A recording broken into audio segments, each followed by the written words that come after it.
Hello viewers. आज हम लोग वर्ड्स को नहीं बल्कि सेंटेंस को सीखेंगे।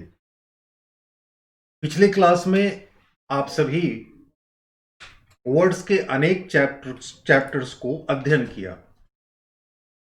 मैंने आपके साथ वर्ड्स को सिखाने के क्रम में वॉवेल और कॉन्सोनेंट के बीच के अंतर, शब्द और इसके प्रकार, नंबर, पर्सन, जेंडर और केस हम लोगों ने सीख लिया है जो वर्ड्स की श्रेणी में आता।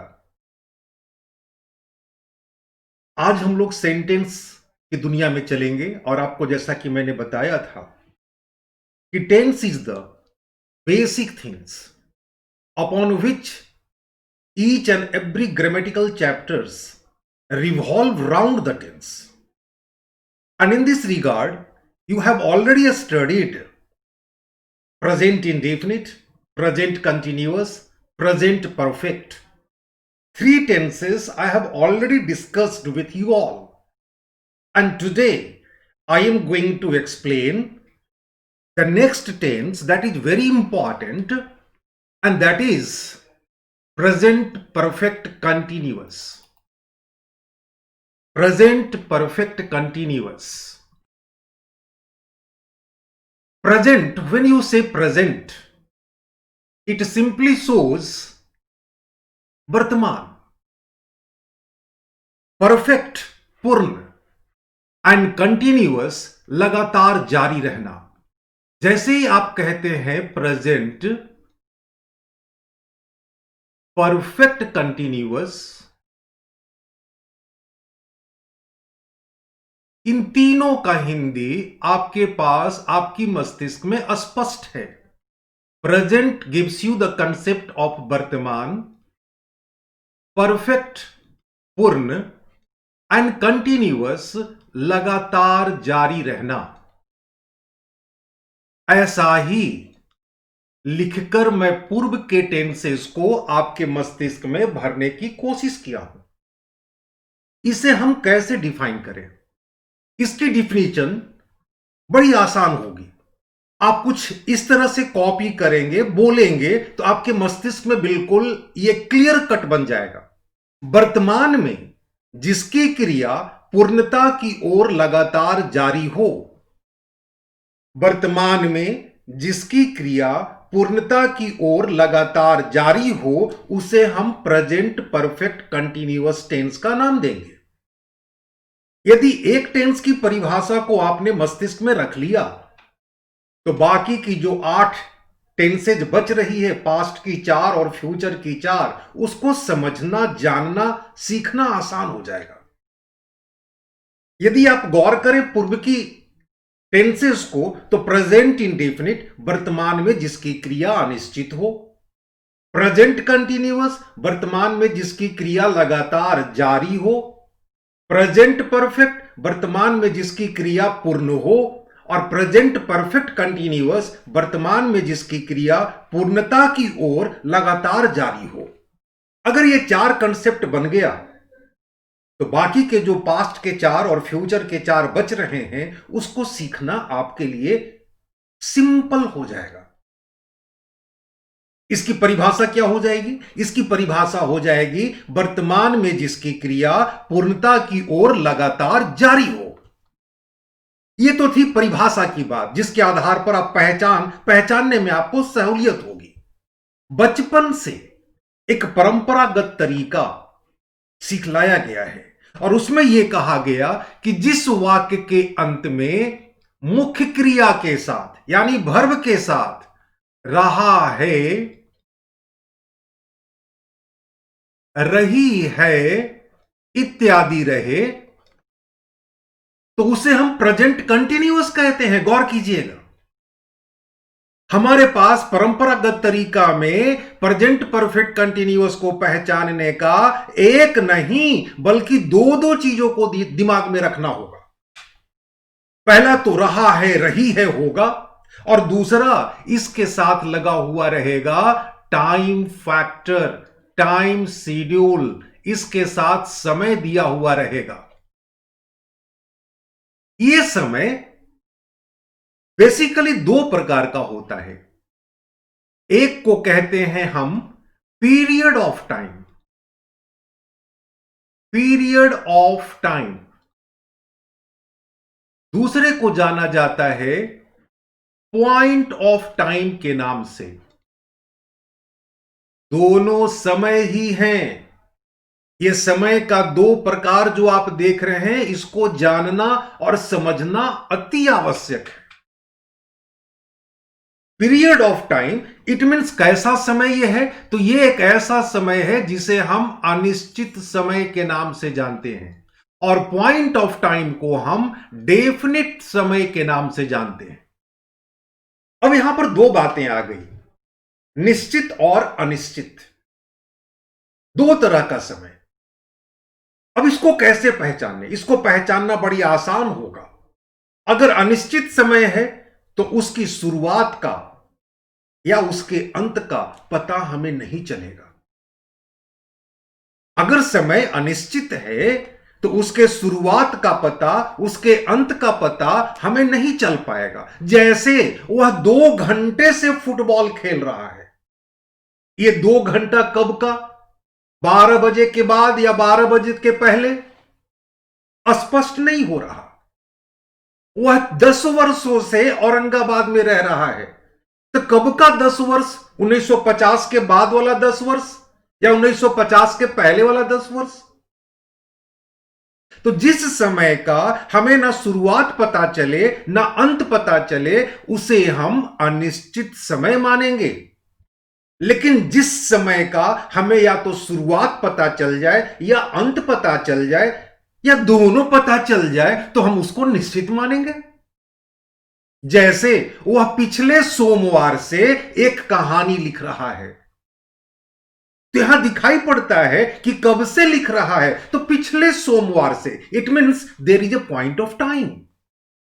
अगर यह बोले कि वह 1990 से औरंगाबाद में रह रहा है, तो कब से रह रहा है? एक पॉइंट ऑफ टाइम है, 1990 से। इस समय को पहचानना बहुत आवश्यक होगा वाक्य में, सेंटेंस में, जिसे हम लिखते हैं और बोलते हैं। जिस समय का शुरुआत या अंत पता नहीं, हम वैसे समय को अनिश्चित बोलेंगे, और जिसका पता चल जाए कि कब से उसका शुरुआत हुआ, पॉइंट ऑफ टाइम दिख जाए, तो उसे हम निश्चित बोलेंगे। पहचानने की कोशिश करेंगे आप सभी। मैं एक एग्जाम्पल में लिख रहा हूं, गौर कीजिएगा। जैसे वह खेल रहा है, एक छोटा सा एग्जाम्पल के रूप में मैंने एक सेंटेंस लिया। अगर इस सेंटेंस को आप देखते हो तो आपको कौन सा टेंस दिखता है?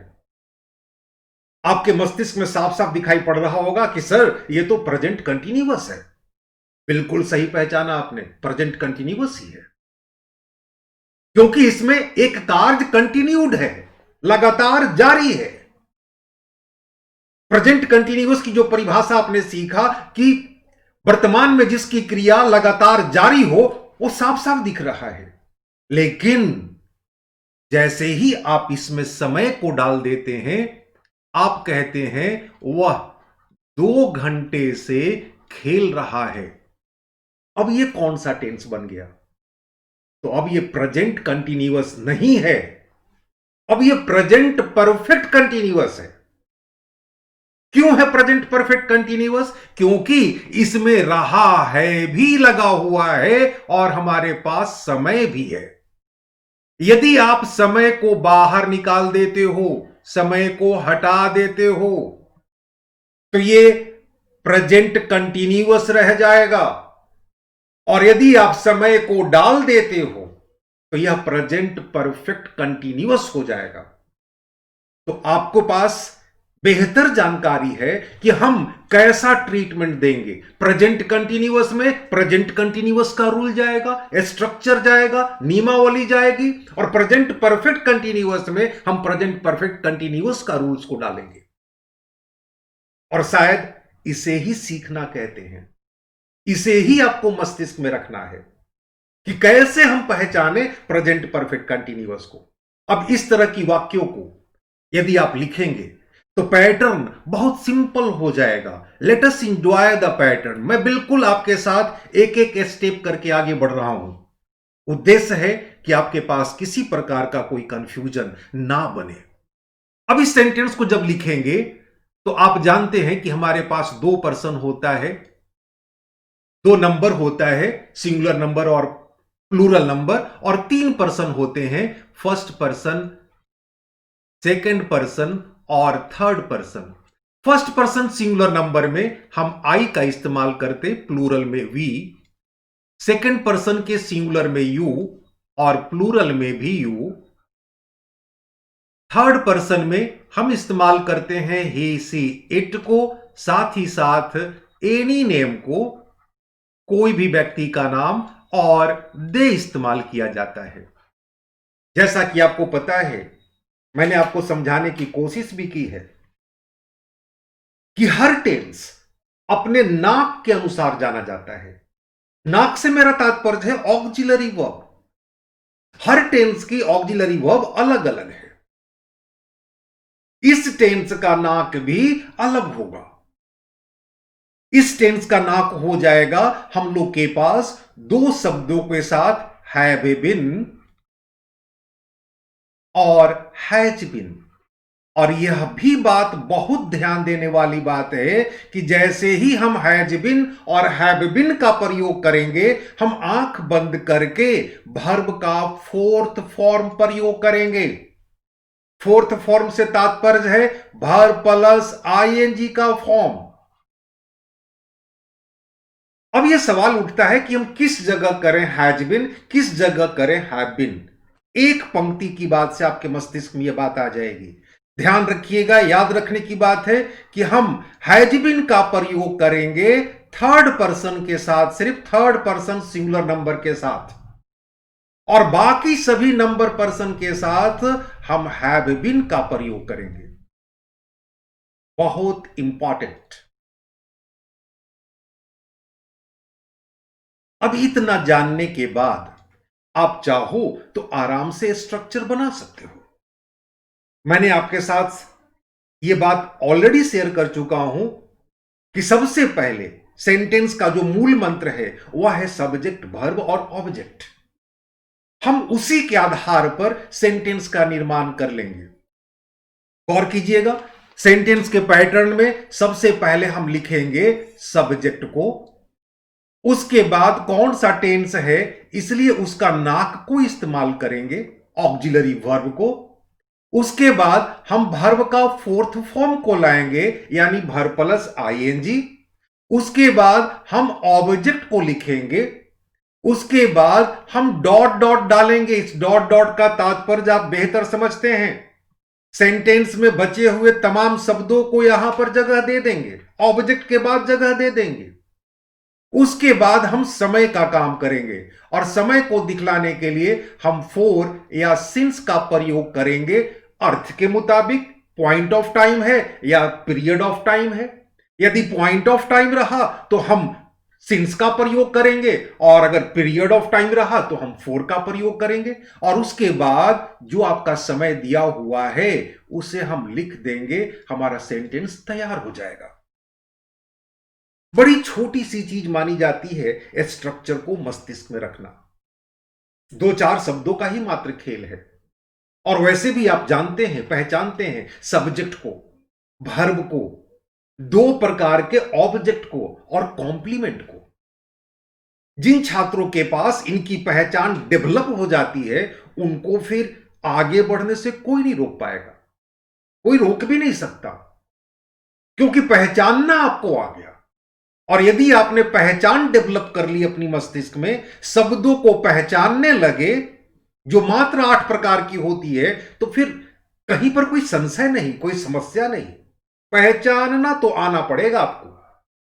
आहिस्ता आहिस्ता पहचानने का प्रयास करें। और ये शब्द जिसको कि मैं पहचानने के लिए आपको प्रेरित कर रहा हूं, ये होते कितने हैं? तो ये सिर्फ और सिर्फ 8 प्रकार के होते हैं। अगर नाउन या प्रोनाउन है तो सब्जेक्ट बनेगा या ऑब्जेक्ट बनेगा, दो ही काम कर सकता है वो। नाउन और प्रोनाउन जब भी काम करेगा तो या तो सब्जेक्ट बनेगा या तो ऑब्जेक्ट बनेगा। एडजेक्टिव का मात्र एक काम है नाउन या प्रोनाउन की विशेषता को बतलाना। वर्ब का भी सिर्फ एक काम है नाउन और प्रोनाउन के एक्शन को दिखलाना। एडवर्ब का भी एक ही काम है वर्ब की विशेषता को बतलाना। प्रीपोजिशन भी मात्र एक काम करता है नाउन और प्रोनाउन के बीच के संबंध को बतलाता है। कंजक्शन का भी सिर्फ एक काम है या तो दो शब्दों को जोड़ देता है या दो वाक्यों को जोड़ देता है। और इंटरजेक्शन का भी एक ही काम है मन की अचानक भावनाओं को बतलाता है।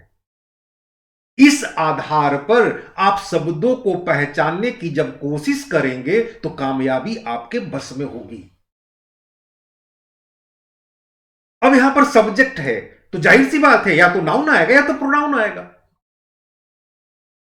इस आधार पर शब्दों को जब आप रीडिंग देते हैं, जब आप पढ़ने के लिए बैठते हैं, पेपर पढ़ते, मैगजीन पढ़ते या फिर अपने कोर्स की किताब को पढ़ते हैं, तो ऐसी स्थिति में आपका मस्तिष्क तलाश करना चाहिए कि कौन सा शब्द क्या है। यदि आप ऐसा करते हैं तो मैं नहीं समझता हूं कि 15 से 20 दिन आते आते आपकी ईमानदार कोशिश होनी चाहिए, आप शब्दों को पहचानना शुरू कर देंगे। जब आपकी पहचान बनेगी तो आपकी अंडरस्टैंडिंग डेवलप कर जाएगी, आप समझने लगेंगे और फिर पढ़ने में जो आनंद आएगा वो फिर शायद आपको किसी काम में ना आए। अब इस वाक्य को हमें लिखना है, गौर कीजिएगा। अब सब्जेक्ट कौन है इस वाक्य में? अगर सेंटेंस को आप गौर करें तो सब्जेक्ट आपका है वह 2 घंटे से खेल रहा है। इस वाक्य में सब्जेक्ट आपका सब्जेक्ट है तो हम ही को पहले लिखेंगे। ही के बाद हम इस ही के मुताबिक हम सहायक क्रिया को देंगे ऑक्सिलरी वर्ब। ऑक्सिलरी वर्ब हमारा होगा हैज बीन।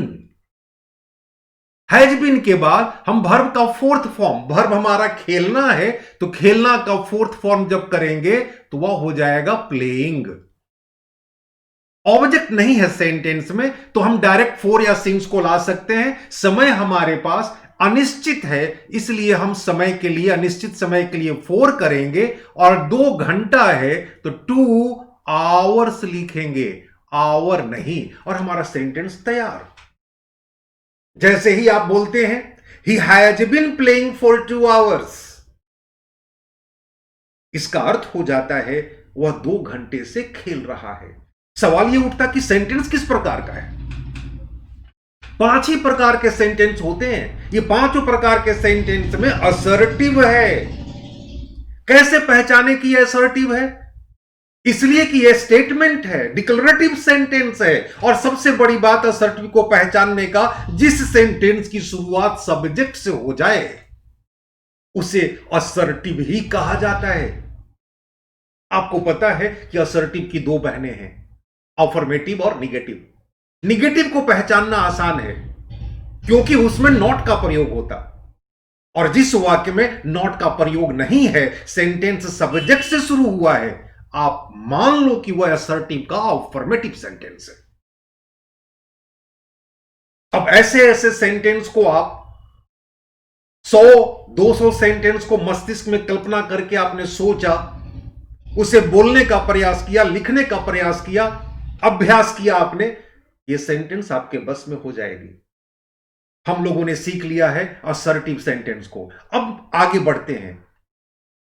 इस वाक्य को यदि ऐसा कर दिया जाए, गौर करेंगे, क्या वह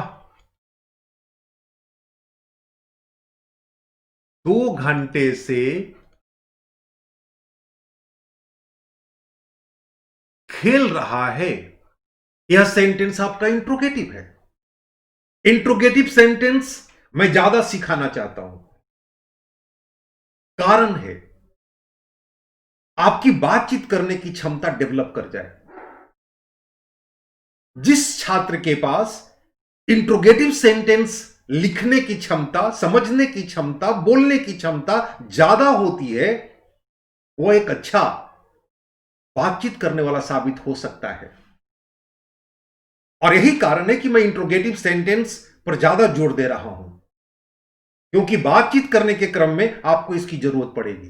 अब इसे इंट्रोगेटिव कैसे करें? यदि हमारे पास दो दो सहायक क्रियाएं हैं, गौर कीजिएगा, तो कुछ नहीं, सहायक क्रिया को जंप कर दो, सिर्फ सब्जेक्ट से पहले रख दो।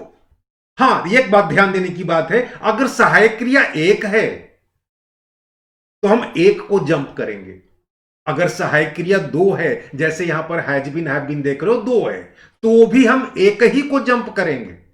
और यदि अगर तीन है, ये मैक्सिमम है, तो भी हम एक ही को जंप करेंगे।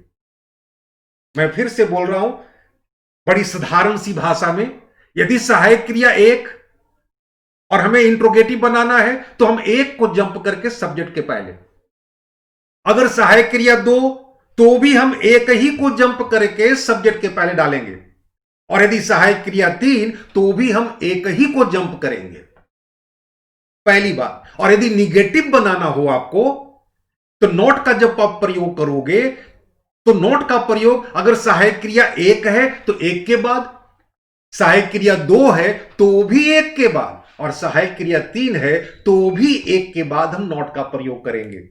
मैं उम्मीद करता हूं कि शायद मेरी ये अनुभव वाली बात आपको ज्यादा फायदा पहुंचा जाएगी। तो अब इसे इंट्रोगेटिव करना आसान हो जाएगा। एक को हम सब्जेक्ट से पहले करेंगे और एक को सब्जेक्ट के बाद। सेंटेंस हो जाएगी, has he been playing for 2 hours, and don't forget to use note of interrogation. Interrogative sentence में इंट्रोगेशन मार्क्स का होना बहुत जरूरी होता है। अब यह सेंटेंस हमारा इंट्रोगेटिव कहलाएगा, इंट्रोगेटिव बन गया। अब इस वाक्य को यदि मैं कर दूं कि वह 2 घंटे से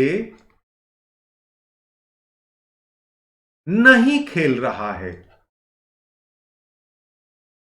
आप इस वाक्य को देखकर सहज पहचान सकते हैं। सेंटेंस शुरू हुआ सब्जेक्ट से, नहीं इसमें लगा हुआ है, तो इसमें कोई दो राय नहीं है कि असर्टिव का निगेटिव सेंटेंस है।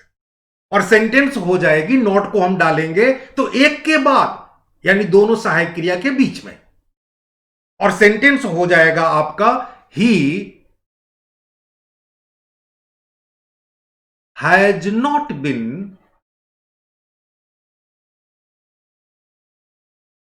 Playing for 2 hours। और यदि सेंटेंस को आपने ऐसा यूज किया, ऐसा बोलना चाहा कि क्या वह 2 घंटे से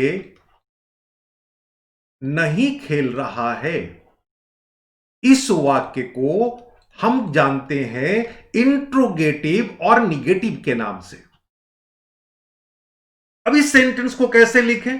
हम नॉट को भी लाएंगे, हैज को भी पहले लेकर जाएंगे। सेंटेंस हो जाएगी, has he not been playing for 2 hours। It means आपने यहां पर 4 प्रकार के सेंटेंस देखे। पहला असर्टिव, दूसरा आपने इंट्रोगेटिव सेंटेंस देखा, तीसरा निगेटिव, और चौथा इंट्रोगेटिव निगेटिव, जो प्रतिदिन हमारे बोलने और लिखने में प्रयोग किए जाते हैं। जैसा कि मैंने बताया आपको कि मैं इंट्रोगेटिव सेंटेंस आपके साथ ज्यादा शेयर कर रहा हूं। इसमें अब 6 शब्दों को और जोड़ते हैं। 6 शब्द आपको पता है, मैंने आपको याद भी कराया है। वो 6 शब्द हैं क्रमशः वाई, वेयर, व्हेन, हाउ। ये बताने की जरूरत नहीं है कि इन 4 शब्दों को हम एडवर्ब के नाम से जानते हैं, आपको याद भी होगा। आपको यह भी सिखलाया हूं कि इन चारों को उठाकर सिर्फ आप इंट्रोगेटिव के पहले रख देंगे तो 4 नए नए सेंटेंस बन जाएंगे। चलिए मैं बोलता हूं, क्वेश्चन भी और आंसर भी। आप अपने को टैली कराने का कोशिश करें और इसके आधार पर अनेकों सेंटेंस को इमेजिन करके ट्रांसलेट कर डालें। You feel easy yourself by doing that, and that will help you to develop your speaking skill if you think like that. अब इस वाक्य को व्हाई, वेयर, व्हेन, हाउ के साथ, जो कि हमारे एडवर्ब्स के नाम से जाने जाते हैं, अगर सेंटेंस हो कि वह 2 घंटे से क्यों खेल रहा है, सेंटेंस को गौर करेंगे, वह 2 घंटे से क्यों खेल रहा है। Why has he been playing for 2 hours, note of interrogation. वह 2 घंटे से कहां खेल रहा है, where has he been playing for 2 hours. वह 2 घंटे से कब वाले सेंटेंस को छोड़ दीजिए क्योंकि समय दिया हुआ है। वह 2 घंटे से कैसे खेल रहा है, how has he been playing for 2 hours. इस पैटर्न के आधार पर आपके और भी सेंटेंस डेवलप कर जाएंगे। मैंने एक बात और बतलाई थी आपसे, कहा था कि हु हमारा प्रोनाउन है और हु को यूज करने के लिए यदि आप कहना चाहते हैं कि कौन 2 घंटे से खेल रहा है, तो हु क्योंकि सब्जेक्ट माना जाता, प्रोनाउन है, ये थर्ड पर्सन सिंगुलर रूप के तरह प्रयोग किया जाता है। इसके साथ हम सिंगुलर वर्ब का भी प्रयोग करते हैं, प्लूरल वर्ब का भी प्रयोग करते हैं। यूजेज के मुताबिक आपको कुछ नहीं करना है। जब ये सेंटेंस में आएगा और सेंटेंस को इंट्रोगेटिव बनाएगा तो असर्टिव सेंटेंस से, जो आपके ऊपर में यहां पर असर्टिव सेंटेंस देख रहे हैं, इस असर्टिव सेंटेंस में से सब्जेक्ट को आप हटा दीजिए। सब्जेक्ट को हटाकर आप हु को रख देंगे तो सिर्फ रख देने मात्र से ही आपका सेंटेंस इंट्रोगेटिव हो जाएगा। इस ही को आपको हटा देना है और हु को रख देना है। कौन 2 घंटे से खेल रहा है, तो आपको यह कहना चाहिए who has been playing for 2 hours. यदि आप इन सारी बातों को सुनकर, देखकर अपने मस्तिष्क को एक्टिवेट करते हैं और नए नए सेंटेंस इसी के आधार पर सोचते हैं, विचारते हैं, 100-200 सेंटेंस की प्रैक्टिस कर देते हैं, तो आपको कोई नहीं रोक सकता, आगे बढ़ने से कोई नहीं रोक सकता। कल्पना तो करना होगा, पहचानना तो निश्चित पड़ेगा। एक अंतिम वर्ड्स और मैंने एक चीज और सिखलाया था आपको, व्हाट। यह भी हमारा प्रोनाउन है और ये क्या का अर्थ जरूर देता है, लेकिन आपको याद होगा कि क्या के द्वारा ही हम ऑब्जेक्ट को पहचानते हैं। तो जब भी यह सेंटेंस में आता है तो ऑब्जेक्ट नहीं रहता, पहली बात। दूसरी बात इसकी क्या इंपॉर्टेंट है कि यदि कोई सेंटेंस क्या से शुरू हो जाए तो उसकी अंग्रेजी व्हाट नहीं होता, उसकी अंग्रेजी ऑक्सिलरी वर्ब्स के रूप में प्रयोग किया जाता है। लेकिन वही क्या हिंदी वाक्य में सब्जेक्ट के बाद चला जाए तो वैसी स्थिति में व्हाट का प्रयोग करना चाहिए। मैं एग्जाम्पल में दिखला दे रहा हूं, हालांकि पहले भी मैं आपको सिखलाया हूं, दोबारा रिवीजन में मैं दे रहा हूं, गौर कीजिएगा सेंटेंस को। जैसे अगर आप कह देते हैं कि क्या वह, मैं उसी सेंटेंस को लिख रहा हूं, 2 घंटे से पढ़ रहा है। ध्यान दीजिएगा, कुछ नया नहीं लिखा हूं, सिंपल सेंटेंस इंट्रोगेटिव है, तो हमें लिखना चाहिए has he been reading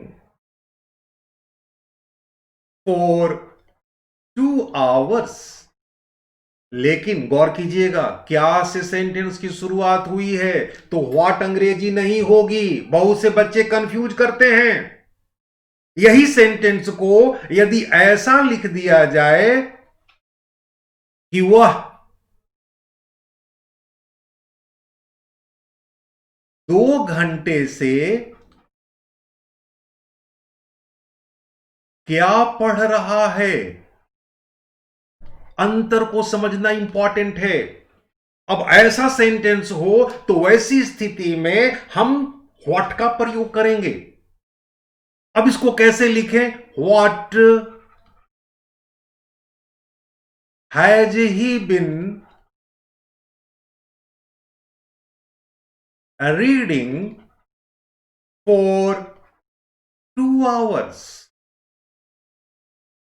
I hope all these 10 sentences you have learned from present perfect continuous tense.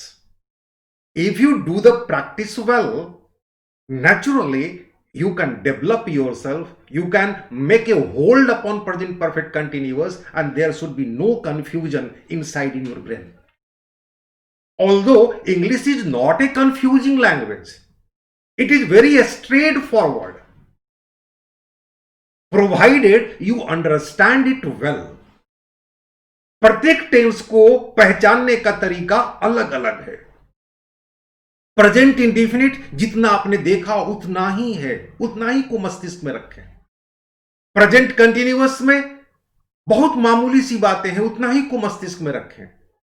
और जब अब टेंस खत्म होगा, जब मैं टेंस को समाप्त करूंगा, तब तक आप लगभग 120 सेंटेंसेस को इसी आधार पर, इसी पैटर्न पर सीखते जाएंगे, और आपकी मस्तिष्क में उतने सारे पैटर्न आपको ताकत देगी, स्ट्रेंथ देगी लिखने का और बोलने का।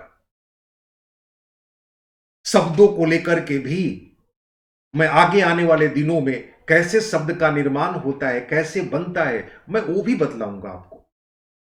शब्द को रटना नहीं है, शब्द को समझना है, शब्द को पहचानना है कि कौन नाउन है, कौन प्रोनाउन, कौन एडजेक्टिव है, कौन वर्ब,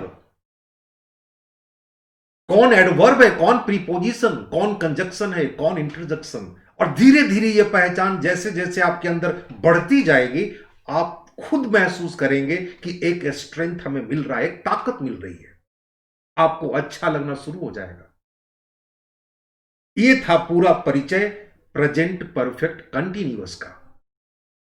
एक टेंस और आज हम लोग स्टडी करते हैं, और इसके आगे का टेंस है। अभी तक की दूरी हम लोगों ने प्रेजेंट के चारों को कर लिया है। अगर प्रेजेंट के चारों को आप गौर से देखें तो आपको दिखाई पड़ेगा हर टेंस में present indefinite, present continuous, present perfect continuous के हर सेंटेंस का अंत है से हुआ है। अब जिस टेंस में कदम रख रहा हूं उसे हम था देखेंगे, उस टेंस में आपको था मिलेगा चारों टेंस में। और जब फ्यूचर आएगी तो उसके चारों में आपको हिंदी का एक अक्षर आएगा ग। यानी प्रेजेंट के चारों के अंत में है होता है, पास्ट के चारों के अंत में था होता है, और फ्यूचर के चारों के अंत में गा होता है। और मैं आज ही आपके साथ पास्ट की दुनिया में भी कदम रख रहा हूं, और इस क्रम में जो टेंस आ रहा है उसे हम लोग जानते हैं पास्ट इंडेफिनिट के नाम से। सभी गौर से चलेंगे। पास्ट इंडेफिनिट है तो बड़ा सिंपल सा टेंस, लेकिन छात्रों को इतना कंफ्यूज करता है। पता नहीं छात्र भी कैसे कंफ्यूज हो जाते हैं। मैं उम्मीद करता हूं कि जिस रास्ते से मैं सारी तमाम बातों को आपके सामने रख दूंगा, शर्त यह है कि आप बातों को पकड़ना सीखें, गौर से सुने और मस्तिष्क में डालें। इस टेंस में छात्र बहुत गलती करते हैं। दो ही टेंस है जहां पर आज पिछले 25 वर्षों का मेरा अनुभव है कि छात्रों ने अगर गलती कहीं पर की तो सबसे ज्यादा गलती की प्रेजेंट इंडेफिनिट में, उसके बाद गलती की पास्ट इंडेफिनिट में। और जब मैं उनसे पूछा ये गलती कैसे हुई, तो छात्रों का जवाब था सॉरी सर, गलती हो गई। मैं उम्मीद करूंगा कि आप लोग ये गलती ना करेंगे। अब इसको कैसे डिफाइन करें? पास्ट इंडेफिनिट, पास्ट यानी इसको सीधा सीधा हम कह सकते हैं भूत।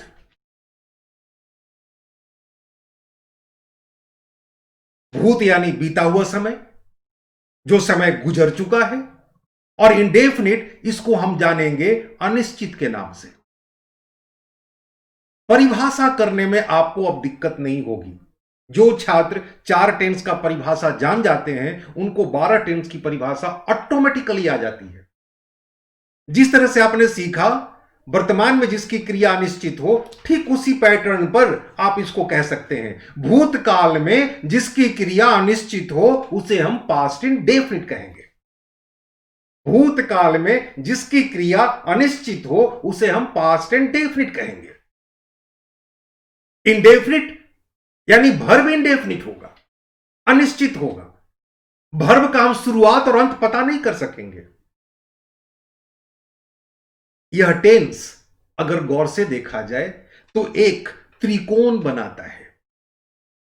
समझने का प्रयास कीजिएगा, यह टेंस एक त्रिकोण बनाता है।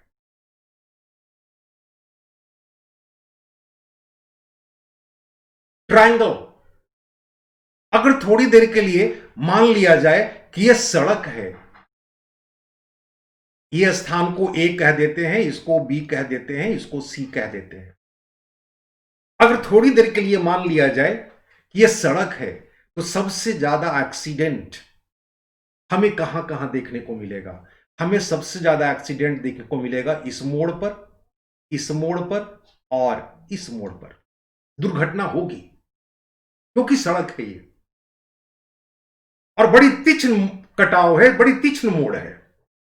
यही मोड़ टेंस रूपी सड़क पर भी है और छात्रों में कंफ्यूजन भी है। कैसे? गौर करेंगे। इसका परंपरागत तरीका है पहचानने का। मैं 2 तरीका लिख रहा हूं, दोनों को मस्तिष्क में रख लें। इसका पहला तरीका पहचानने का है कि क्रिया के अंत में हमें एक साउंड मिलेगा, या, ई, ए। और ध्यान दीजिएगा, इसके साथ ना तो है होगा और ना ही था होगा। मैं लिख करके काट रहा हूं, सिर्फ या, ई, ए होगा साउंड, और उसके साथ ना है होगा ना था होगा। जैसे वह बाजार गया, मैंने उसकी सहायता की या किया, उसने एक किताब खरीदा, मैंने उसे एक उपहार दिया या उपहार दी। यह साउंड मिलेगा या का।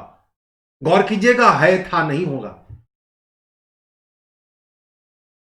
या दूसरा पहचानने का तरीका एक यह है, बहुत इंपॉर्टेंट, यहां पे थोड़ा सा भी कंफ्यूज मत होइएगा। अगर था आएगा तो उसके पहले या तो ता होगा या ती होगी, उसके बाद था आना चाहिए। अगर था है सेंटेंस में तो पहले ता का होना बहुत जरूरी है। जैसे वह स्कूल जाता था, वह किताब पढ़ता था, ता था, ये दोनों आना चाहिए।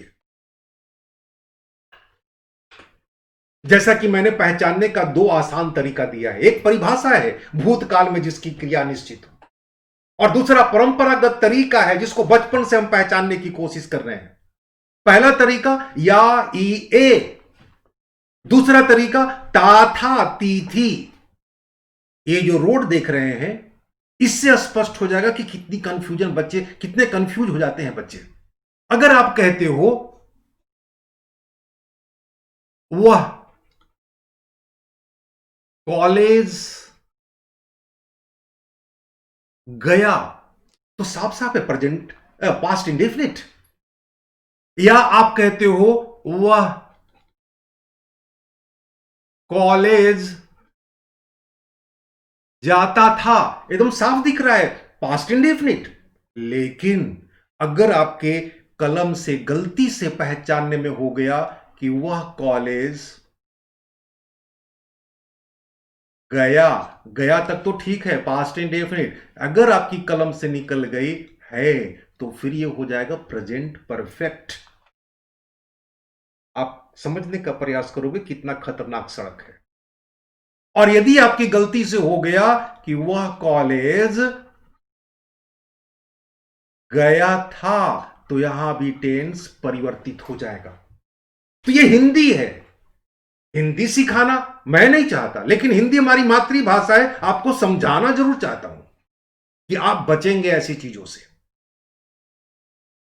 यानी पास्ट इंडेफिनिट को पहचानने के लिए आपके पास या ई ए होगा तो है था नहीं आना चाहिए, और अगर था आ रहा है तो उसके पहले ता का होना बहुत जरूरी है। आप मस्तिष्क में इस तरह से प्रयास करेंगे तो आपको समझना आसान हो जाएगा। अब मैं उम्मीद करता हूं कि पास्ट इंडेफिनिट को आप आराम से परिभाषा के साथ साथ ट्रेडिशनल पैटर्न को भी आप मस्तिष्क में रख लिए होंगे।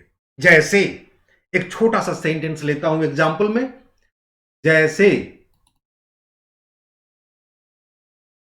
वह कॉलेज गया। अब इस वाक्य को जब आप लिखेंगे तो आप जानते हैं कि हमारे पास दो नंबर है, सिंगुलर नंबर और प्लूरल नंबर, तीन पर्सन है। यह पैटर्न आपको पूरे टेंस तक में दिखाऊंगा। First person I, second person we, second person में you singular number, plural number में भी यू। थर्ड पर्सन में हम लोग के पास शब्द हो जाएंगे he, she, it, any name and they. यहां पर गौर करना है, पूरी अंग्रेजी की दुनिया में अब तक आपने देखा कि यही वो जगह है जहां पर मैं नाक को लिखता हूं। इसी जगह पर मैं अक्सर नाक को लिखता हूं, आपको याद आ रहा होगा। यही एक ऐसा टेंस है जिसके अंदर में कोई नाक नहीं होता। आपने देखा होगा प्रेजेंट इंडेफिनिट में भी कोई नाक नहीं था, पास्ट इंडेफिनिट में भी कोई नाक नहीं होगा, ऑक्सिलरी नहीं होगा। सवाल ये उठता है कि फिर इसमें वर्ब का कौन सा फॉर्म इस्तेमाल करते हैं? तो पूरी अंग्रेजी की दुनिया में, जितना बड़ा आप अंग्रेजी की दुनिया को देखते हैं, यही एक ऐसा टेंस है जिसमें हम वर्ब का सेकंड फॉर्म इस्तेमाल करते हैं, और कहीं वर्ब का सेकंड फॉर्म प्रयोग नहीं किया जाता, सहायक क्रिया नहीं होता है, और हम वर्ब का सेकंड फॉर्म इस्तेमाल करते हैं। तो इसकी यह स्ट्रक्चर क्या बन जाएगी? यह स्ट्रक्चर बहुत सिंपल है। यह स्ट्रक्चर इसकी बन जाएगी, हम सबसे पहले लिखेंगे सब्जेक्ट को, उसके बाद डालेंगे V2 को, उसके बाद डालेंगे ऑब्जेक्ट को, उसके बाद सेंटेंस में जो भी बचा हुआ है इस डॉट डॉट में हम डाल देंगे। इतना ही जानकारी के बाद पास्ट इंडेफिनिट की करोड़ों सेंटेंस को आप लिख सकेंगे। बहुत महत्वपूर्ण। In the whole world of English, this is the only tense where verb second form is used. You can't find it in other chapters, in other sentences. And as per the sentence pattern, we can change it into English. Sentence क्या हो जाएगी? वह college गया। बहुत simple, हमें लिखना पड़ेगा he went to college. अब ये बताने की जरूरत नहीं है, सेंटेंस असर्टिव है, आप पहचानते भी हो, सब्जेक्ट से शुरू हुआ है, और ये असर्टिव का अफर्मेटिव है क्योंकि इसमें नॉट का प्रयोग नहीं हुआ है। अब आप आराम से असर्टिव सेंटेंस को लिख सकते हैं इतनी जानकारी को पाने के बाद। अब इस वाक्य को अगर इंट्रोगेटिव कर दें, समझने का प्रयास करेंगे, दिमाग को चंचल रखेंगे, जैसे क्या हुआ कॉलेज गया। जब हमारे पास नाक था, नाक से मेरा मतलब ऑक्सिलरी वर्ब, तो हम उसे जंप करा देते थे, लेकिन इस टेंस में तो नाक है ही नहीं। ऐसा ही टेंस प्रेजेंट इंडेफिनिट भी है, वहां भी नाक नहीं था। तो प्रेजेंट इंडेफिनिट में you are bound to use do and does to make the sentence interrogative. In the same way, in this tense, if you want to make the sentence interrogative, you are bound to use a word that is known as did. हम did का प्रयोग करेंगे, लेकिन ध्यान रखने वाली बात है एक बहुत महत्वपूर्ण। जैसे did का प्रयोग करोगे तो हम V2 को V1 में बदल देंगे। अगर नहीं बदला तो सेंटेंस गलत हो जाएगी। जब हम डिड का प्रयोग करेंगे तो V2 नहीं रहेगा, V1 में आ जाएगा। और इस डिड के सहारे हम कौन कौन सी चीज को बना सकते हैं, किस प्रकार के सेंटेंस को लिख सकते हैं, तो इसके द्वारा आप सेंटेंस इंट्रोगेटिव भी कर सकते हैं, साथ ही साथ इसी के द्वारा निगेटिव भी कर सकते हैं। कहने का तात्पर्य मेरा यह है कि जिस वाक्य में डिड का प्रयोग हो गया वहां वर्ब का पहला फॉर्म होना चाहिए। अगर आप सेकंड फॉर्म का इस्तेमाल करते हैं तो फिर वो गलत माना जाएगा। जब भी डिड लाएं, जब भी डिड का प्रयोग करें क्वेश्चन को इंट्रोगेटिव बनाने के लिए, सेंटेंस को इंट्रोगेटिव बनाने के लिए या निगेटिव बनाने के लिए, तो ऐसी स्थिति में आपको वर्ब का फर्स्ट फॉर्म इस्तेमाल करना है। अब इतना जानकारी के बाद हम आराम से सेंटेंस को इंट्रोगेटिव कर सकते हैं। क्या हो जाएगा? सेंटेंस हो जाएगा डिड ही वेंट या गो। वेंट कभी नहीं होगा, हमें यहां पर वर्ब का first form go to college, and in this way the sentence become interrogative. यदि वाक्य को आप ऐसा करते हैं कि वह कॉलेज नहीं गया, sentence is assertive negative sentence. Sentence क्या हो जाएगी? ही डिड नॉट, ध्यान दीजिएगा डिड आ गया है तो V1 ही आएगा। He did not go to college. और यदि सेंटेंस आप ऐसा लिखना चाहते हैं कि क्या वह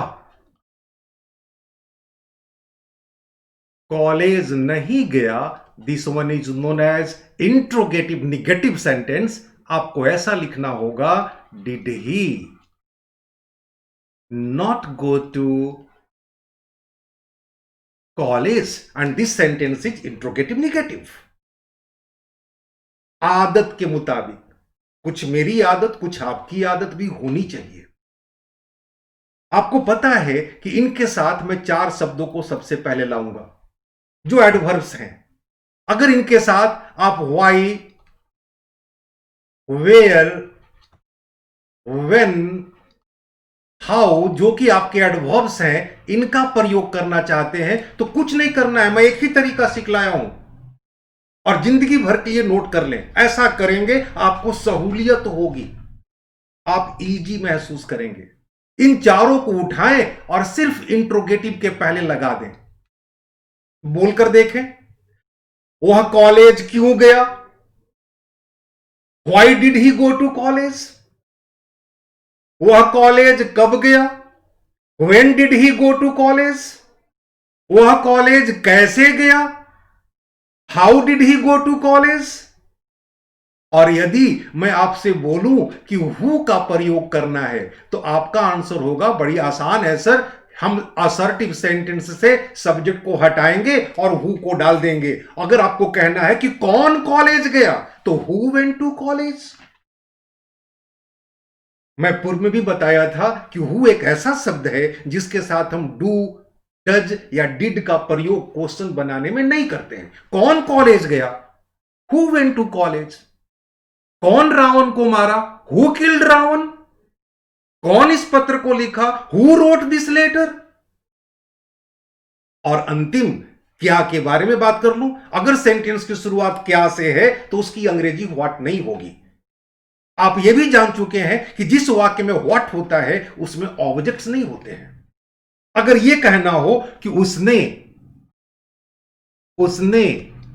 क्या लिखा, गौर कीजिएगा इस वाक्य में व्हाट आएगा तो हमें क्या लिखना पड़ेगा? What did he right. वह क्या खाया? What did he eat. If you speak out again and again, if you write such sort of sentences based on the tense again and again, naturally your development will be by leaps and bounds. But you have to do a little bit practice. If you do the practice continuously inside in your brain, you are thinking and changing it into English language, you will certainly get victory upon the language speaking and writing both. आज की class में मैं ये 2 tense को पूरा किया हूं, आगे कंटिन्यूड रहेगी, आप सीखते रहें। आज के लिए इतना ही। Thank you very much.